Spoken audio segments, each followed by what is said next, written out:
Hello everyone, I am Abdullah Hassan Kaushik, lecturer physics, Engineering University Girls School and College. আজকে আলোচনা করব দশম শ্রেণীর বিদ্যুতের চৌম্বকীয় অধ্যায়টি নিয়ে। এই অধ্যায়টি হচ্ছে গত ক্লাসে আমি যেটি পড়িয়েছিলাম সেটা হচ্ছে ট্রান্সফরমার কি সেটা আমি আরেকবার বলি। ট্রান্সফরমার হচ্ছে যে এখানে একটি লোহার একটি কোর থাকবে, তো এইখানে আমার একটি এসি ভোল্টেজের উৎস থাকবে,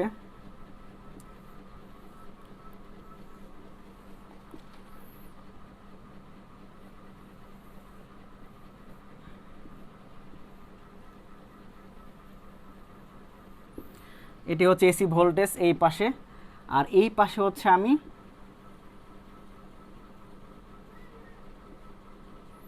এখানে কিছু ভোল্টেজ পাবো।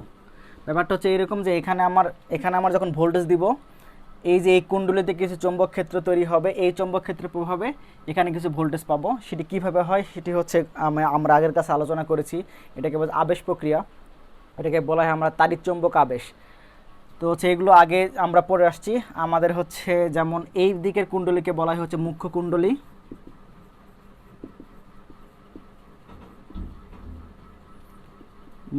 কুণ্ডলী, এই দিকের কুণ্ডলীকে বলা হয় গৌণ কুণ্ডলী। ওকে, তাহলে এই পাশের যে ভোল্টেজটা আমি দিব সেই ভোল্টেজটাকে বলা হয় মুখ্য ভোল্টেজ, বা সেটিকে আমরা লিখেছি ভিপি। পি কেন দিলাম? পি মিনস প্রাইমারি, মানে এটা মুখ্য কুণ্ডলী বা প্রাইমারি কুণ্ডলী। এখানকার যে পাক সংখ্যা থাকবে সেটিকে বলা হয় আমার এনপি। এন তো এন দ্বারা বোঝা যাচ্ছে নাম্বার অফ টার্নস, মানে কতগুলো পাক থাকবে। পি দ্বারা বোঝাই প্রাইমারি কুণ্ডলীতে কতগুলো পাক থাকবে। এই পাশে যে ভোল্টেজটা আমি পাবো সেটাকে বলা হয় ভিএস। এস কেন দিলাম? মানে সেকেন্ডারি, কারণ গৌণ কুণ্ডলী এইটা। আর এখানে যেটা পাক সংখ্যা থাকবে, এই যে কুণ্ডলীর পাক সংখ্যা, সেটিকে লিখে আমরা এনএস দ্বারা।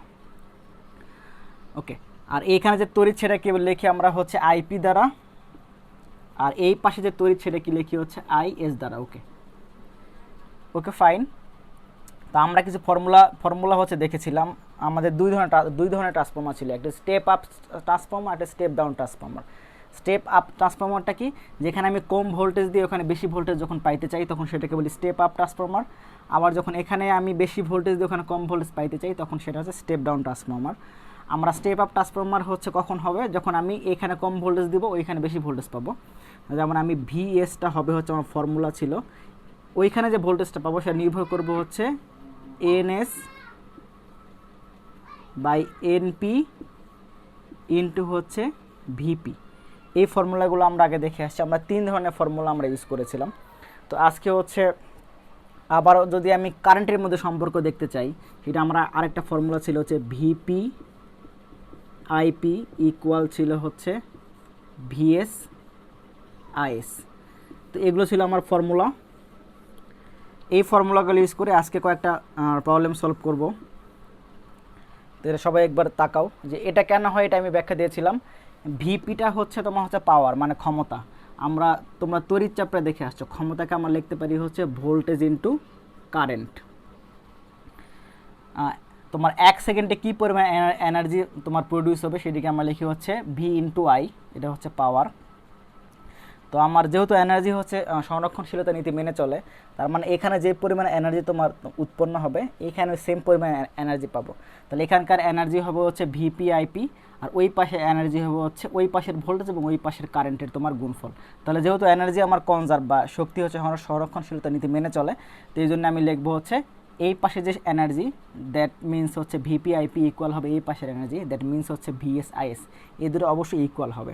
তো এই দুটোকে কম্বাইন করে আমি আই এবং এই পাক সংখ্যার মধ্যে একটা সম্পর্ক বের করেছিলাম। এগুলো আমরা ম্যাথ করতে করতে দেখবো আর কি। তোমরা আগের লেকচারগুলো দেখলে ফর্মুলাগুলো তোমরা বুঝতে পারবে। তো আমরা আজকে 2টা প্রবলেম সলভ করব, দেখা যাক। ও আর একটা ইম্পর্টেন্ট বিষয় বলেছিলাম যে এখানে যে ভোল্টেজটা আমি দিব সেটা হচ্ছে অবশ্যই হচ্ছে পরিবর্তনশীল ভোল্টেজ হইতে হবে, বা এসি কারেন্ট অথবা হচ্ছে এসি ভোল্টেজ হইতে হবে, যে হচ্ছে তোমার সবসময় দিক পরিবর্তন করবে। যদি তুমি এখানে সবসময় একটা ধ্রুব তুমি ভোল্টেজ দাও বা ধ্রুব তড়িৎ দাও, যেমন সবসময় 2 অ্যাম্পিয়ার তড়িৎ দাও বা সবসময় 3 অ্যাম্পিয়ার তড়িৎ থাকবে, সেই ক্ষেত্রে কিন্তু ট্রান্সফরমার আমার কাজ করবে না। এটা হচ্ছে মোস্ট ইম্পর্ট্যান্ট একটা বিষয়। আর লাস্টের দিকে আলোচনা করব হচ্ছে স্টেপ আপ আর স্টেপ ডাউন ট্রান্সফরমার হচ্ছে কোথায় কোথায় আমি ইউজ করতে পারি সেটা সম্বন্ধে। ওকে, তাহলে চলো আমরা হচ্ছে দুইটা প্রবলেম সলভ করি। এটা মুছে দিলাম।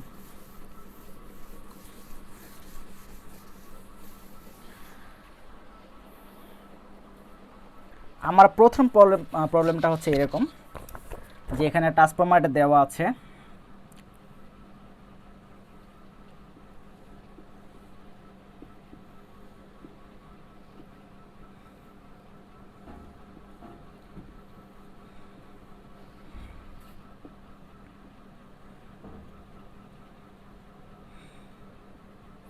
এখানে আমি ভোল্টেজ দিলাম হচ্ছে, দেওয়া আছে হচ্ছে 220 ভোল্ট।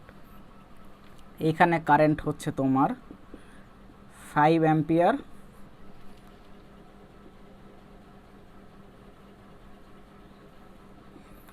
এখানে তোমার এই যে নাম্বার অফ টার্নস বা পাক সংখ্যা দেওয়া আছে সেকেন্ডারি কুণ্ডলিতে হচ্ছে 125। এইখানে পাক সংখ্যা দেওয়া আছে হচ্ছে এনপি দেওয়া আছে হচ্ছে তোমার 550। আচ্ছা, ওকে, 1 নাম্বার কোশ্চেন হচ্ছে গৌণ কুণ্ডলিতে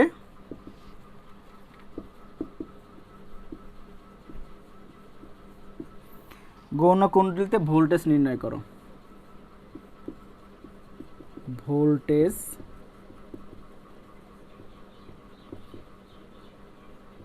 নির্ণয় করো। 2 নাম্বার কোশ্চেন হচ্ছে মুখ্য কুণ্ডলিতে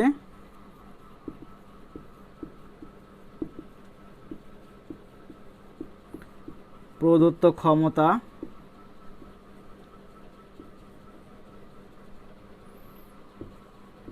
এবং গৌণ কুণ্ডলিতে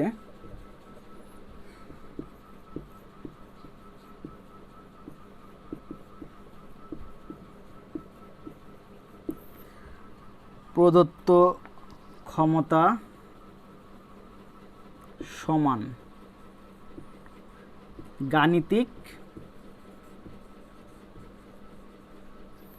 বিশ্লেষণ করো।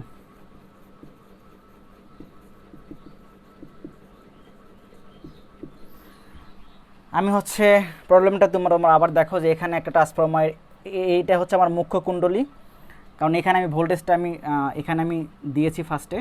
আর ওই পাশে যে ভোল্টেজটা পাবো, এটা হচ্ছে নাম দাও তুমি হচ্ছে ভিএস, এটা হচ্ছে গৌণ কুণ্ডলী। তো এখানে আমার পাক সংখ্যা দেওয়া আছে হচ্ছে মুখ্য কুণ্ডলীতে 550, আর ওই পাশে পাক সংখ্যা দেওয়া আছে হচ্ছে 125। মানে হচ্ছে এখানে তোমার 550টা এরকম পাক থাকবে, আর এখানে পাক থাকবে হচ্ছে 125। 1 নম্বর কোশ্চেন বের করতে বলেছে তোমার ওই পাশে তোমার হচ্ছে মানে গৌণ কুণ্ডলীতে কী পরিমাণ ভোল্টেজ তোমার হচ্ছে তৈরি হবে বা উৎপন্ন হবে সেটি বের করতে। আর 2 নম্বর কোশ্চেন তোমাকে গাণিতিকভাবে দেখাইতে বলছে যে এইখানে যে ক্ষমতা সেটির ক্ষমতা আর ওই পাশের ক্ষমতা হচ্ছে ইকুয়াল। এটা আমরা থিওরিতেও দেখেছিলাম, বাট আমাকে এখন ক্যালকুলেশন করে দেখাইতে হবে যে আমরা থিওরিতে দেখেছিলাম যে দুই পাশের ক্ষমতা সমান। দ্যাট মিনস হচ্ছে যে মুখ্য কুণ্ডলিতে ক্ষমতা আর গৌণ কুণ্ডলিতে ক্ষমতা যে সমান, সেই দুটো ইকুয়াল হয় কিনা সেটি আমাকে গাণিতিকভাবে চেক করতে হবে। ওকে, এই ট্রান্সফর্মার কি স্টেপ আপ না স্টেপ ডাউন দেখো তো। দেখে তোমরা অবশ্যই বলতে পারবা যে এটা স্টেপ ডাউন ট্রান্সফর্মার, কারণ হচ্ছে যে এখানে পাক সংখ্যা তোমার বেশি, ওখানে কম, তার মানে ওখানে আমি অবশ্যই কম ভোল্টেজ পাবো। এটা হচ্ছে একটা ইনটিউশন, যে তুমি হচ্ছে আগেই গেস করে ফেলতে পারো যে আমি ওখানে কতটুকু ভোল্টেজ পাবো। অবশ্যই আমি এখানে 220 ভোল্টের চেয়ে কম ভোল্টেজ পাবো, কারণ এখানে পাক সংখ্যা এখানে আমার কম, মানে স্টেপ ডাউন ট্রান্সফর্মার এইটি। তাহলে আসলে এই প্রবলেমটা সলভ করা যায় কীভাবে। আমি এটা মুছে দিলাম, সরি। তো কী কী দেওয়া আছে সেটা আমরা আগে লিখি। এটা আমার দেওয়া ছিল হচ্ছে ভিপি দেওয়া ছিল হচ্ছে 220 ভোল্ট।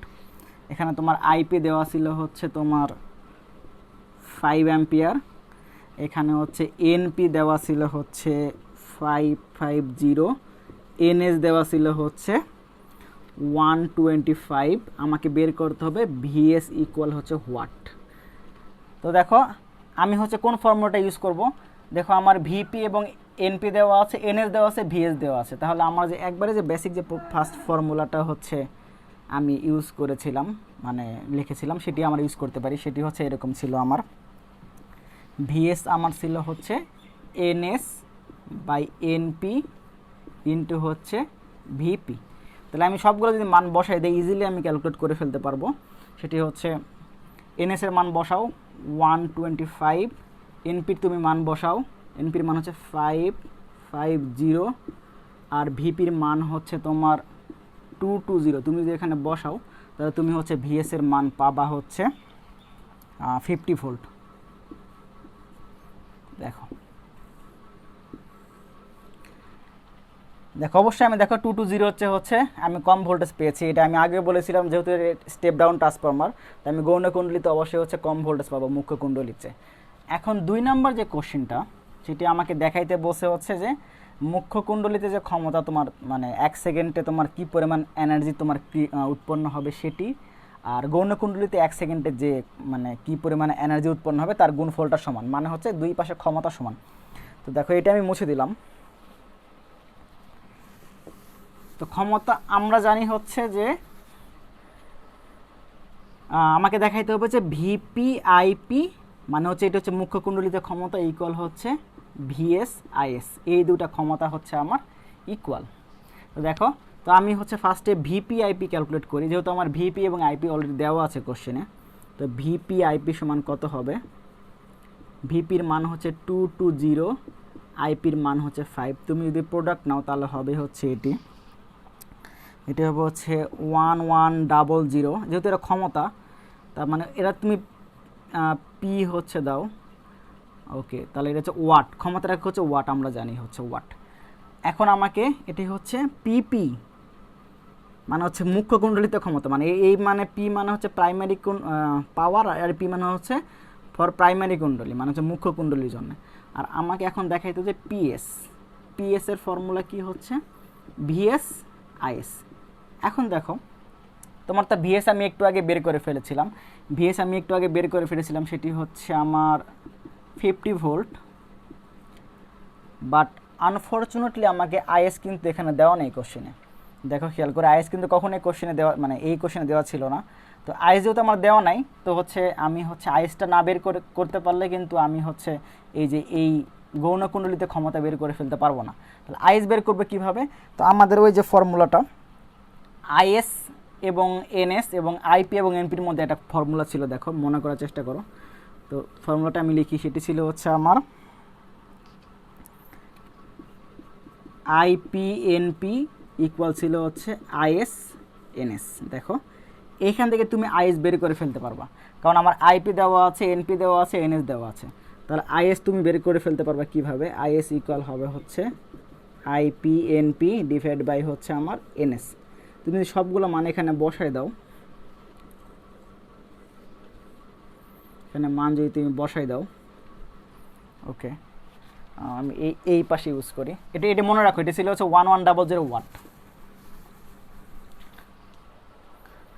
ছিল হচ্ছে আমার আইএস হবে হচ্ছে, আইপির মান হচ্ছে তোমার 5 অ্যাম্পিয়ার,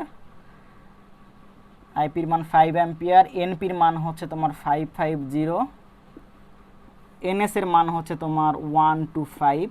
তুমি এটি ক্যালকুলেট করলে পাবা হচ্ছে আইএস এর মান পাবা হচ্ছে 22। তুমি যদি আইএস এর মান আইএস এর মান যদি তুমি 22 অ্যাম্পিয়ার যদি তুমি পাও, এখানে এই 22 অ্যাম্পিয়ার মান আমি এখানে যখন বসাই দিব, যেহেতু আমি ভিএস আমি 50, আইএস এর মান হচ্ছে 22, তাহলে দেখো আমার কি আসে,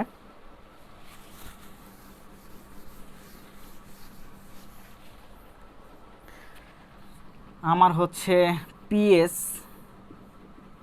মানে গৌণ কুণ্ডলী ক্ষমতা, এটি হচ্ছে ভিএস আইএস, ছিল হচ্ছে তোমার ভিএস বের করেছিলাম 50, আর আইএস বের করলাম, আমি একটু আগে বের করেছিলাম আমি হচ্ছে 22। তুমি যদি এটা গুণ করো পাবা হচ্ছে 1100 ওয়াট।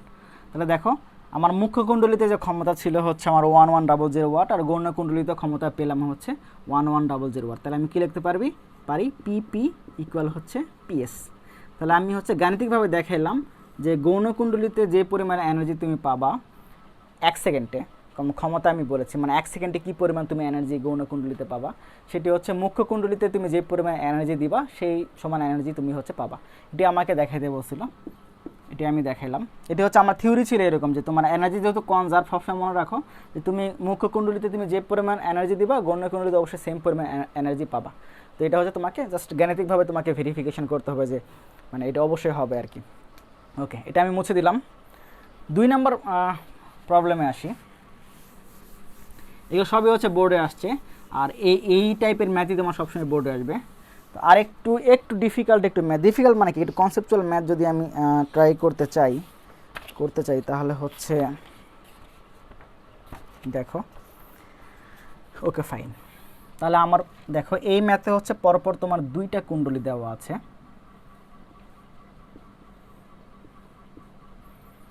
এখানে হচ্ছে তোমার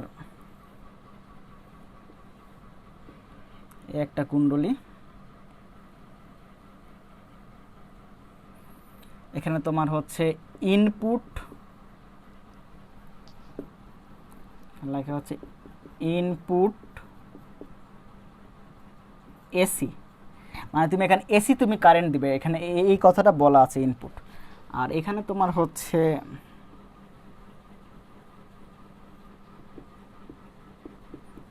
আউটপুট, মানে তুমি যেটা পাবা এটা ইনপুট, মানে এটা তুমি দিলা এখানে আউটপুট এসি, মানে আউটপুটে তুমি এসি ভোল্টেজ পাবা। আর এখানে তোমার দেওয়া আছে হচ্ছে আরপি 350 ওহম, মানে মুখ্য কুণ্ডলীতে তোমার যে রোধ বা রেজিস্ট্যান্স সেটি হচ্ছে 350 ওহম দেওয়া আছে। আর আরএস মানে হচ্ছে তোমার দেওয়া আছে হচ্ছে তোমার 750 ওহম, মানে এই পাশে যে রোধ মানে গৌণ কুণ্ডলীতে একটা রোধ থাকবে সেটি হচ্ছে 750 ওহম। আর এখানে দেওয়া আছে হচ্ছে ভিপি দেওয়া আছে হচ্ছে তোমার 220 ভোল্ট। এটা হচ্ছে চিত্র 1। আর 2 নম্বর চিত্র যদি আমি দেখতে চাই সেটি হচ্ছে আমার আরেকটা তোমার কুণ্ডলী দেওয়া আছে, এখানে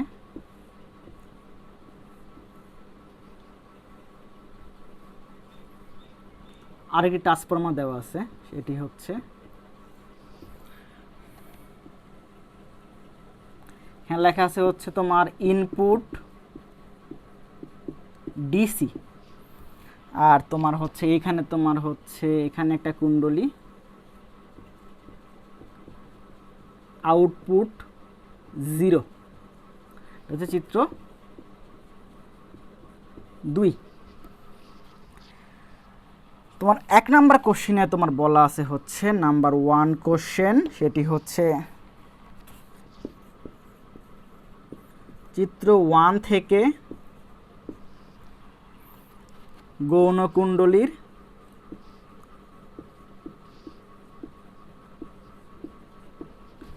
ভোল্টেজ নির্ণয় করো।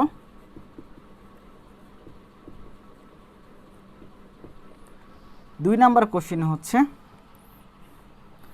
চিত্র 2-তে গৌণ কুণ্ডলীতে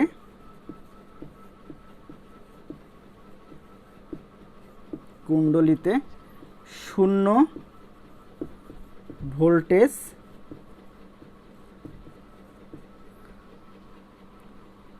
ভোল্টেজ কেন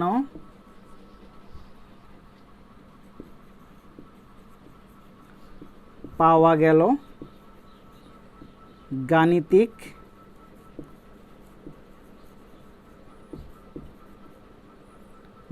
না, সেটা হচ্ছে তোমার ব্যাখ্যা করো।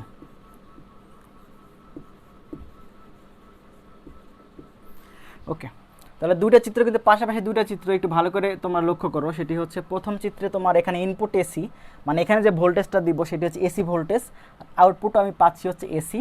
তো তোমাকে হচ্ছে এখানে শুধু কি পরিমাণ তোমার এসি ভোল্টেজ দিব সেটা হচ্ছে 220 ভোল্ট, এটা তোমার দেওয়া আছে।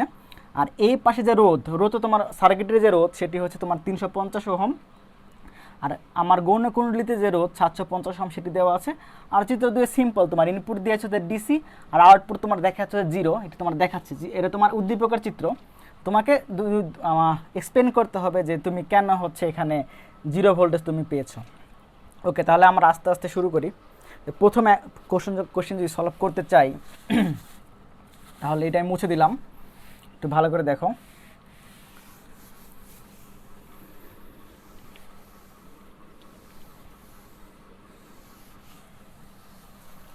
আমার কি কি দেওয়া আছে সেটি আগে লিখি। আমাকে দেওয়া ছিল হচ্ছে ভিপি দেওয়া ছিল হচ্ছে 220 ভোল্ট, আরপি দেওয়া ছিল হচ্ছে তোমার 350 ওহম, আরএস দেওয়া ছিল হচ্ছে 750 ওহম। তোমাকে বের করতে বলেছে হচ্ছে ভিএস ইকুয়াল হচ্ছে হোয়াট। এটা হচ্ছে 1 নম্বর কোশ্চেন। এখন দেখো এখানে ইন্টারেস্টিং পয়েন্ট হচ্ছে আমি যে ফর্মুলাগুলো জানতাম সেই ফর্মুলা দিয়ে কিন্তু আমি হচ্ছে ভিএস বের করতে এখানে পারবো না, কারণ হচ্ছে আমার দেখো ভিএসে আমার যে ফর্মুলাগুলো ছিল, একটা ছিল হচ্ছে ভিএস ইকুয়াল ছিল হচ্ছে এনএস বাই এনপি ইন্টু হচ্ছে ভিপি, আরেকটা ছিল হচ্ছে ভিএস আইএস ইকুয়াল হচ্ছে ভিপি আইপি।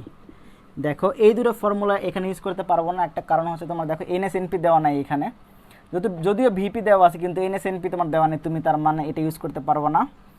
তুমি এটা ইউজ করতে পারবো না কারণ হচ্ছে তোমার আইএস তোমার কোশ্চেনে দেওয়া নাই আর আইপিও তোমার কোশ্চেনে দেওয়া নাই, এখান থেকে ইউজ করতে পারবো না।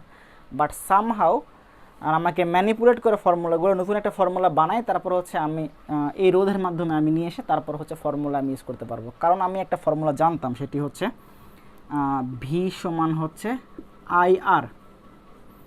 দেখো এই ফর্মুলা যখন আমি ইউজ করে দেখো আমি কীভাবে ম্যাথটা সলভ করি। এই ধরনের ম্যাথ তোমার হচ্ছে একটু ঘুরে পেঁচায় সবসময় পরীক্ষা আসে, আমাদের উই হ্যাভ টু কেয়ারফুল যে এই ম্যাথগুলো করার সময়। দেখো আমি শুরু করব হচ্ছে এখান থেকে। আমরা জানি হচ্ছে আমার কিন্তু ওই যে এটা ইউজ করতে পারবো না, কারণ ওই যে তোমার যেখানে তোমার হচ্ছে পাক সংখ্যা দেওয়া আছে, কারণ পাক সংখ্যাতে কখনোই আমি হচ্ছে এই ভি সমান আয়ের এই ফর্মুলা ইউজ করতে পারবো না। সো এটি হচ্ছে আমার পাক সংখ্যা ফর্মুলা আগেই বাদ। তো আমাকে যেটা করতে হবে সামহাও সেটি হচ্ছে ভিপিআইপি, এটি হচ্ছে ভিএসআইএস, এই ফর্মুলাতে সামহাও আমি বের করে ফেলতে পারবো। কিভাবে দেখো, আমি যদি হচ্ছে ভিপি বাই ভিএস ইকুয়াল আমার তাহলে ভিএস এই পাশে নিয়ে আসি, তাহলে আইপি এই পাশে যাবে, এই পাশে যে ভাগ হবে, কারণ এই পাশে গুণ আকারে ছিল ওই পাশে যে ভাগ হবে। এখন এই ফর্মুলা আমি ইউজ করবো কীভাবে দেখো, আমরা যদি ভি সমান আইআর যদি হয় তাহলে আমি কি লিখতে পারি, ভিপি সমান হচ্ছে আইপি আরপি, তাহলে এখান থেকে আমি আইপি সমান লিখতে পারবো হচ্ছে ভিপি বাই আরপি। আবার সেমভাবে তুমি হচ্ছে আইএস সমান সমান লিখতে পারবা হচ্ছে ভিএস বাই আরএস। তুমি যদি মানগুলো এখানে বসাই দাও, দেখো কি আসে আমার, মানে ওই পাশে তুমি যদি বসাই দাও, আইএস এর মান তুমি বসালে হচ্ছে ভিএস বাই আচ্ছা ভিপি ভিএস ইকুয়াল হচ্ছে আইএস এর মান হচ্ছে তোমার ভিএস বাই আরএস ইকুয়াল আইপির মান হচ্ছে ভিপি বাই আরপি। এখন তুমি যদি হচ্ছে ক্রস মাল্টিপ্লিকেশন করো তাহলে তুমি যে ফর্মুলাটা পাবা সেটি হচ্ছে,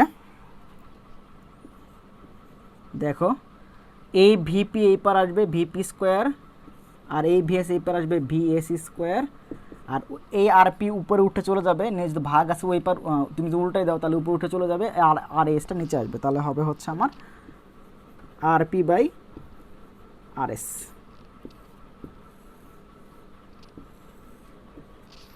দেখো তাহলে কিন্তু দেখো আমি এখন ইজিলি বের করে ফেলতে পারবো, কারণ হচ্ছে আমার হাতে আরপি এবং আরএস দেওয়া আছে, আমাকে ভিএস বের করতে হবে, ভিপি আমি জানি। তো আমি যেহেতু ইকুয়েশনের 4টার মধ্যে 3টা জানি, অবশ্যই তাহলে 4th নাম্বার যে আমার চলক তার মান আমি ইজিলি বের করে ফেলতে পারবো, কারণ অন্য সবগুলো মান আমি জানি। তো আমি যদি এটা মুছে দিই উপরের দিকে,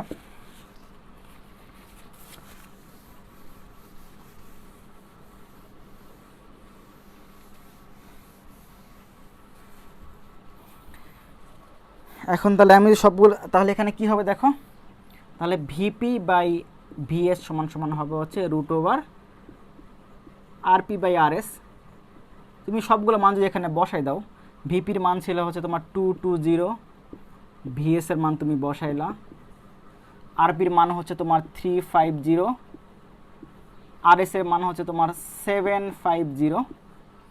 এখন তুমি সবগুলো ক্যালকুলেট করো এখানে ফর্মুলার, এখানে তুমি এটা হচ্ছে ইজি একটা ক্যালকুলেশন, এটা সবাই পারবে আশা করি, এটা না পারার কিছু নাই। তো এখানে ক্যালকুলেশন করলে তুমি হচ্ছে ভিএস এর মান তুমি পাচ্ছ হচ্ছে 322.05 এত ভোল্ট।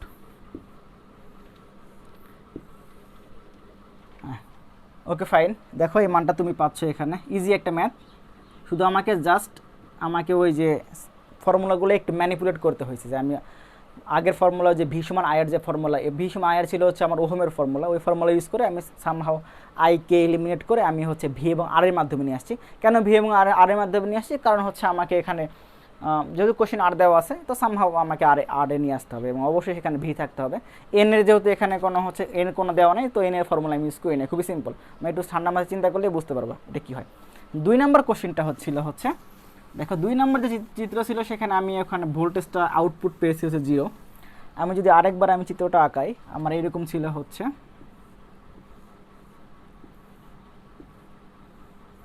এটা ছিল আমার ট্রান্সফরমার, এটি ছিল হচ্ছে আমার গৌণ কুণ্ডলী, এখানে লেখা ছিল হচ্ছে আউটপুট 0, এখানে ছিল হচ্ছে আমার ইনপুট ডিসি। এখন আমি ট্রান্সফরমার যখন থিওরি পড়েছিলাম তখন সবার আগে ব্যাখ্যা দিয়েছিলাম কেন এখানে হচ্ছে ডিসি ভোল্টেজ মানে কি ডিরেক্ট কারেন্ট বা ডিসি কারেন্ট বা ডিরেক্ট কারেন্ট যেটা সবসময় ফিক্সড মান দিবে, সেই ধরনের মানে তুমি হচ্ছে মান দিয়ে তুমি হচ্ছে ট্রান্সফরমার কখনোই চলবে না। তোমার এই কারেন্ট ছিল হচ্ছে আমার এরকম, এদিকে টাইম, এদিকে যদি তুমি তড়িৎ নাও তাহলে ডিসি ভোল্টেজের তোমার গ্রাফটা ছিল হচ্ছে এরকম, মানে সবসময় তোমার একটা সেম মান দিবে। ধরো যে এটা লাইক যে কোনো কিছু হতে পারে, এটা হচ্ছে লাইক ধরো যে তোমার 2 অ্যাম্পিয়ার। তাহলে ডিসি কারেন্ট দিলে তুমি কেন হচ্ছে ট্রান্সফরমার কাজ করবে না? আমি আগেই বলেছি যে ট্রান্সফরমার কাজ করে কিভাবে, যে আবেশ প্রক্রিয়ার মাধ্যমে, যে এখানে তুমি যখন একটা পরিবর্তনশীল মানে তড়িৎ ভোল্টেজ দিবা, পরিবর্তনশীল ভোল্টেজ সবসময় তড়িৎ মানে তোমার চৌম্বক ক্ষেত্র তৈরি করবে, এটা মাথায় রাখবে সবসময়। কোন ধরনের চৌম্বক ক্ষেত্র তো মানে তোমার হচ্ছে এখানে তুমি যদি পরিবর্তনশীল একটা ভোল্টেজ দাও মানে এসি ভোল্টেজ দাও, সেখানে এটা পরিবর্তনশীল ভোল্টেজ তৈরি করবে, পরিবর্তনশীল চৌম্বক ক্ষেত্র তৈরি করবে। এই পরিবর্তনশীল চৌম্বক ক্ষেত্রের জন্য তুমি এখানে একটা ভোল্টেজ পাবা। তুমি কখনোই তুমি হচ্ছে ফিক্সড ভোল্টেজের জন্য তুমি কখনোই তোমার গৌণ কুণ্ডলীতে তুমি কখনোই ভোল্টেজ পাবা না, অবশ্যই তোমাকে পরিবর্তনশীল চৌম্বক ক্ষেত্র হইতে হবে। মানে আমাকে প্রথমে হচ্ছে মুখ্য কুণ্ডলীতে একটি পরিবর্তনশীল চৌম্বক ক্ষেত্র পেতে হবে, সেই পরিবর্তনশীল চৌম্বক ক্ষেত্রের প্রভাবে এখানে তুমি আরেকটা ভোল্টেজ পাবা। আর এখানে পরিবর্তনশীল ভোল্টেজ পেতে গেলে অবশ্যই এখানে হচ্ছে আমাকে একটা পরিবর্তনশীল চৌম্বক ক্ষেত্র পেতে গেলে অবশ্যই এখানে একটি পরিবর্তনশীল তোমার ভোল্টেজ দিতে হবে বা পরিবর্তনশীল একটা তড়িৎ দিতে হবে। কখনোই তুমি এখানে একটি নির্দিষ্ট মানের তোমার তড়িৎ দিয়ে তুমি এখানে পরিবর্তনশীল চৌম্বক ক্ষেত্র তৈরি হবে না। আর পরিবর্তনশীল চৌম্বক তৈরি না হলে এখানে কখনো তুমি ভোল্টেজ পাবো না। হ্যাঁ, চৌম্বক ক্ষেত্র তৈরি হবে, তুমি যদি এখানে একটা ফিক্সড মানে তুমি একটা তড়িৎ দাও তাহলে এখানে চৌম্বক ক্ষেত্র একটা তৈরি হবে, কিন্তু সেই চৌম্বক ক্ষেত্রটা মান নির্দিষ্ট থাকবে, কখনো পরিবর্তনশীল না। তো আমাকে ট্রান্সফরমারের কন্ডিশনে ছিল হচ্ছে যে সবসময় পরিবর্তনশীল তোমার হচ্ছে চৌম্বক ক্ষেত্র এখানে হতে হবে। তাহলে পরিবর্তনশীল চৌম্বক ক্ষেত্র তখনই তুমি পাবা যখন তুমি এখানে একটি পরিবর্তনশীল তড়িৎ দিবা বা তুমি এসি কারেন্ট দিবা বা এখানে একটা এসি ভোল্টেজ দিবা, সেই ক্ষেত্রে এখানে একটা পরিবর্তনশীল চৌম্বক ক্ষেত্র হবে, সেই পরিবর্তনশীল চৌম্বক ক্ষেত্রের প্রভাবে তুমি এখানে আরেকটা ভোল্টেজ পাবা। আশা করি হচ্ছে এটা নিয়ে কারো কোনো হচ্ছে ডাউট নাই, সবসময় মনে রাখবা। আবার বলি, এটা একটু বইয়ে তুমি থিওরিও পড়তে পারো বা তুমি একটু হচ্ছে গুগল করেও দেখতে পারো। হচ্ছে অবশ্যই তোমরা গুগলে একটু পড়াশোনার ব্যাপারে মানে মাঝে মাঝে সার্চ দিবা যে তোমার হচ্ছে হাউ ট্রান্সফরমার ওয়ার্কস, এই টাইপের কোনো কিছু লিখে সার্চ দিলে তুমি দেখবা যে অবশ্যই তোমাকে দেখাবে হচ্ছে এখানে হচ্ছে মুখ্য কুণ্ডলী বা প্রাইমারি কুণ্ডলীতে অবশ্যই তোমাকে একটা পরিবর্তনশীল ভোল্টেজ লাগবে। এই রিজনগুলো হচ্ছে খুবই হচ্ছে ক্রুশিয়াল, এগুলো হচ্ছে এমসিকিউতে আসে বা ভাইবাতে তোমাকে জিজ্ঞেস করে যে কেন ট্রান্সফরমার কীভাবে তোমার হচ্ছে কাজ করে ব্যাখ্যা করো, বা তোমার একটা ভাইবাতে তোমার হচ্ছে যে পরীক্ষার ভাইবাতেও জিজ্ঞেস করতে পারে, বা তোমার এমসিকিউতে আসে যে নিচের ভোল্টেজটা হচ্ছে গৌণ কুণ্ডলীতে কী ধরনের ভোল্টেজ তোমার ইউজ করা হয়, তুমি ওখানে লেখা থাকে পরিবর্তনশীল, ফিক্সড, কোনোটি না, উভয়, এই টাইপের অপশন যদি থাকে তুমি অবশ্যই দিবা হচ্ছে পরিবর্তনশীল তোমার ভোল্টেজ। ওকে, এটা হচ্ছে ট্রান্সফরমারের বেসিক তোমার হচ্ছে কনস্ট্রাকশন, যে তোমার এখানে অবশ্যই তোমার মুখ্য কুণ্ডলীতে তোমাকে দিতে হবে পরিবর্তনশীল কারেন্ট অথবা পরিবর্তনশীল ভোল্টেজ। বা এসি ভোল্টেজ বা এসি কারেন্ট। ওকে, এটা হচ্ছে আমি মুছে দিলাম। তো আজকে হচ্ছে এই দুইটা প্রবলেম নিয়ে আলোচনা করলাম। যে আমরা লাস্ট যে প্রবলেমটা সলভ করলাম সেটা হচ্ছে সম্ভবত কুমিল্লা বোর্ডে আসছিল। তো সবসময় হচ্ছে জানো যে কুমিল্লা বোর্ডে একটু কঠিন টাইপের, তোমার হচ্ছে কঠিন না, এটা কঠিন বলা হয় না, যে কনসেপ্টচুয়াল আর কি। তোমাকে কনসেপ্ট ক্লিয়ার থাকলে তুমি অবশ্যই পারবে এবং জিনিসটা খুবই সহজ। ওকে, তাহলে আশা করি তোমরা হচ্ছে বুঝতে পারছো। আর হচ্ছে সবাই আসলে বাসায় থাকো হচ্ছে নেক্সট ক্লাসে আবার দেখা হবে। এই চ্যাপ্টার প্রায় আমি শেষের দিকে, এই চ্যাপ্টার আরও কয়েকটা প্রবলেম সলভ করার পরে আমি হচ্ছে এই চ্যাপ্টার ক্লোজ করে দেবো। ক্লোজ করে দিয়ে হয়তো বা কিছু হোমওয়ার্ক দেবো, তোমরা হোমওয়ার্কগুলো করার ট্রাই করবো বাসায়। তো হচ্ছে নেক্সট ক্লাসে দেখা হবে। টিল দেন ভালো থাকো, স্টে হোম, স্টে সেফ।